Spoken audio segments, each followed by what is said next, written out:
સંસદના ચોમાસુ સત્રના પહેલા જ દિવસે ઉપરાષ્ટ્રપતિ જગદીપ ધનખરે અચાનક જ રાજીનામું આપી દીધું। રાજીનામાની પહેલી જ પંક્તિમાં તેમણે પોતાના સ્વાસ્થ્યને મુખ્ય કારણ ગણાવ્યું।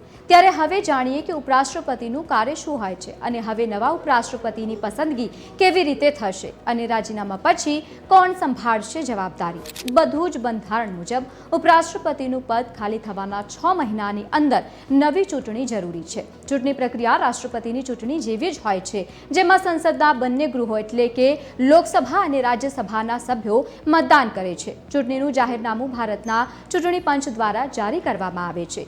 જ્યારે ઉપરાષ્ટ્રપતિનું પદ ખાલી થાય છે ત્યારે બંધારણ મુજબ રાજ્યસભાના ઉપાધ્યક્ષે રાજ્યસભાની કાર્યવાહીનું નેતૃત્વ કરવાનું હોય છે। ઉપરાષ્ટ્રપતિના રાજીનામા પછી ઉપાધ્યક્ષ નવા ઉપરાષ્ટ્રપતિની પસંદગી થાય ત્યાં સુધી રાજ્યસભાના અધ્યક્ષ તરીકે કાર્ય કરે છે।